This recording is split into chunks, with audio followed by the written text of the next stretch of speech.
Hi, Reverend Paula Zabkar here from Spiritual Soul Center. You're in for a real treat today. We have a guest speaker, somebody you've heard at Spiritual Soul Center before. Chrissy Velez from the Vibe Rise movement up in Jacksonville, North Carolina is with us, and she has a great message to share with you today. So I hope you're as excited as I am to hear what Chrissy has to say. So here she is. Hello, Spiritual Soul Center family. I am so excited that Reverend Paula asked me yet again to kind of pop in and say hello to you guys and deliver what I hope to be an inspirational or powerful message. Video blogs are not really my thing, but it's kind of an odd time in the world, as you guys already know. So this is basically how we've all been communicating for the last couple months. Zoom and FaceTime and good old-fashioned social media. So today's titled message is called Who's Got the Wheel? So it's kind of this play on Jesus Take the Wheel, because it doesn't really matter your faith, right? Whatever your faith is that you practice is okay by me. But regardless of what we believe in, sometimes we're just struggling to believe that something is greater than us, believe that we are being taken care of. It goes without saying that the world is interesting right now. There's a lot going on, a lot of traumas, a lot of fear, a lot of injustice. So with that being said, sorry, my cat walked by and I lost my train of thought. With that being said, it is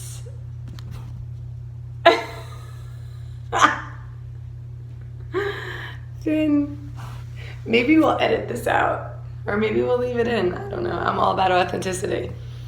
Anyway, with everything that's happening in the world, it is so easy for us to lose our faith. I'm going to share a story with you about a faith reminder. And my intention with this, to share that story, is that maybe if you're in a space right now where you're feeling unsure or a lack of security, or you're kind of wondering where God is, or wondering, what are we spiritually protected? Is there something larger than us? What is going on? I'm hoping that maybe this story will kind of remind you the way that it reminded me, because it did. It totally reminded me. If you can see around me right now, which it looks like I'm in an empty house, and I am.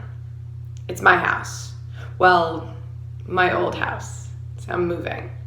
It's all part of the story. So here we go. Story time for you guys, and I hope you've pulled the same inspiration that I pulled from it. All right. About a month ago, on June 15th, I was at Duke University Eye Center in Raleigh, and I got a diagnosis. It's called retinitis pigmentosa. I am losing my vision. This is not a huge surprise for me, because I already knew that something was wrong with my eyes, as I knew that I wasn't seeing the way other people are seeing. Okay.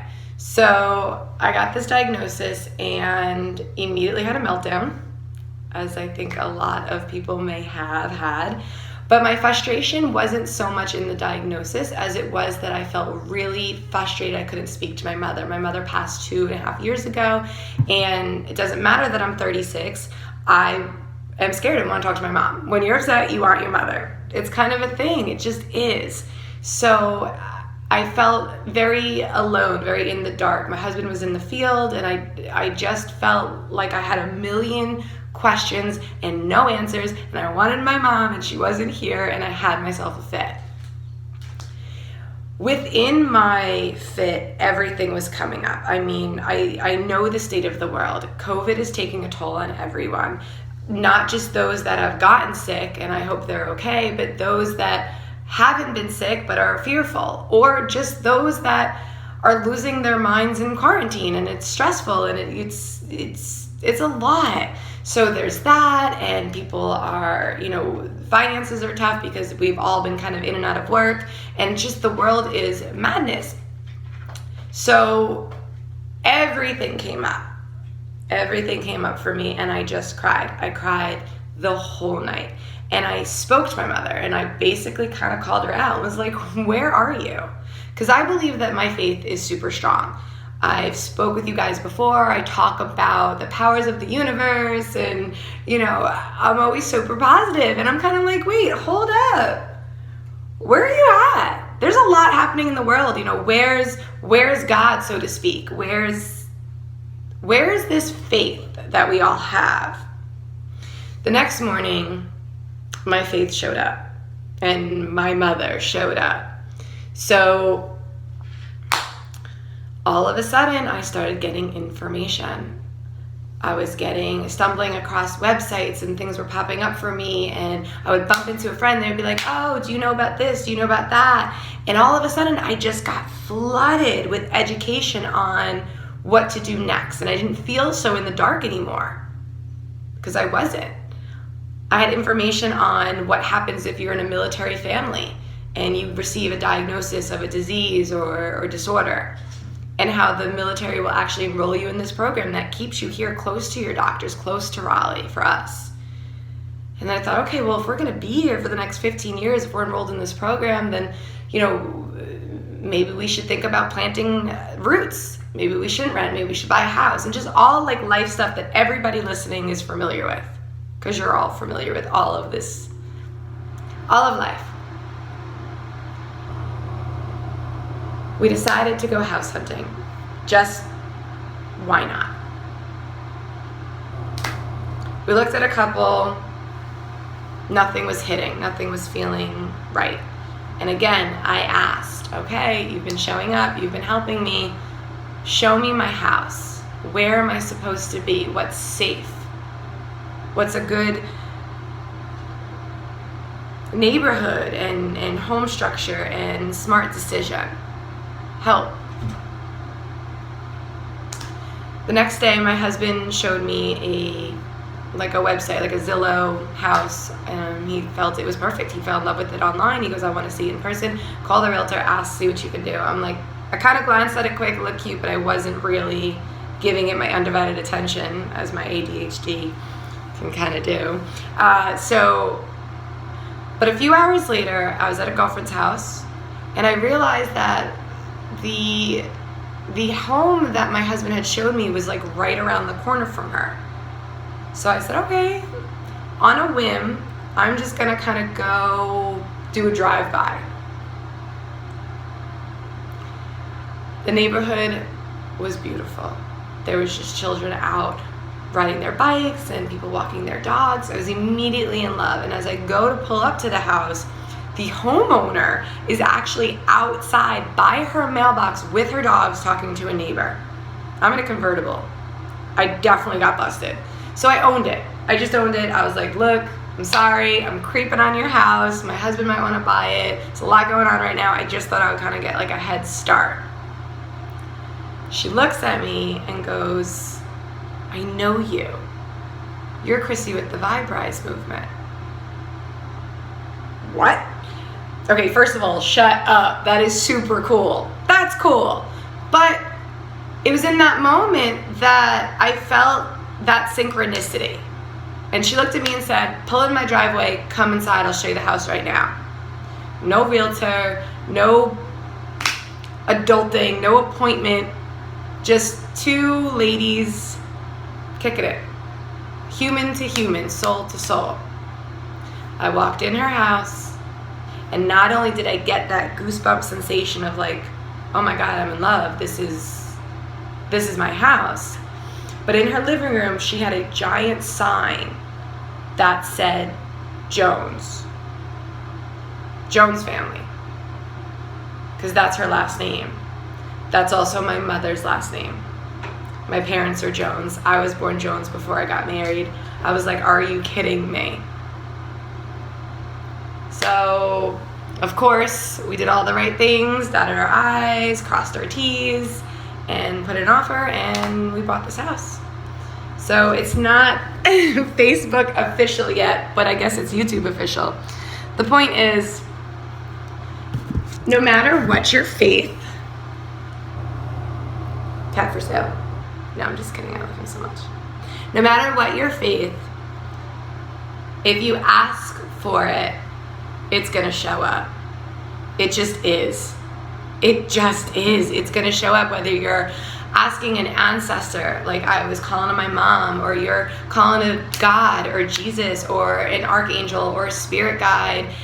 If you ask for some sort of guidance, if you ask for something to show up, you're going to get it. And it's going to be in all various formats. I know people that talk about seeing red cardinals at the most quintessential specific time, pennies, dimes, feathers. You'll know it's not just what you see, but it's what you feel when you see it. Like that, it almost feels like you're falling downstairs and you get like goosebumps and you just know, like it just pops off at you as if it's like highlighted and you're like you can't miss it. And you know that's your message and you know that's your sign. So I know the world is not at its best right now, but I do believe in my soul that it's moving towards its best. I do. I don't know, I just see it. I think that this is kind of the breakdown before the breakthrough. I think all this stuff has to come out, and the injustices, I think it all has to come out so we can launch forward into this newer, better, brighter, like unity of a planet. But in the meantime, if you're feeling scared or nervous or vulnerable, or you just want that reassurance, just ask, pray, meditate, write a letter to the universe, burn it, I don't know. Do what calls to you, but do it. And I promise you, you're gonna get a response. So I hope my story was entertaining, and I hope it was inspiring in some format. I don't know how to be a video blog star. I just know how to be honest. I miss you guys, and I can't wait to see everybody in person, and I'm sure I'll get to do more videos for Reverend Paula soon. Okay? Well, thank you so much, Chrissy. What a wonderful message. Wonderful really isn't the right word for it. Like you asked us to consider, was it entertaining and inspiring? I say yes. I say yes. Thank you for sharing the intimate experience that is your life and for using it in that story to help inspire us as well. I think it's a great question for us to ask ourselves all the time. You know, where is my faith, and can I ask for what I want? Can I just ask for what I want and know and have the faith, have the conviction that it'll show up, have the conviction that it'll show up. So thank you so much for that. I was hoping we could spend just a few moments in reflection of this message that we've heard. Just for a few moments, I invite you to close your eyes and to just be still and to feel inside yourself, to feel what it feels like, to know for sure that you will be guided, that you will be supported, that you will know the next best step to take, that you will be informed by something beyond what you can see, and to feel what that is and know that it's there. With that small thing that is huge, really, we can be grateful in our hearts in this exact moment, and so it is. Amen. So let's close like we do at Spiritual Soul Center in this way. May I be filled with loving kindness. May I be well. May I be peaceful and at ease. May I be happy. May all beings be filled with loving kindness. May all be well. May all be peaceful and at ease. May all be happy. And so it is, and amen.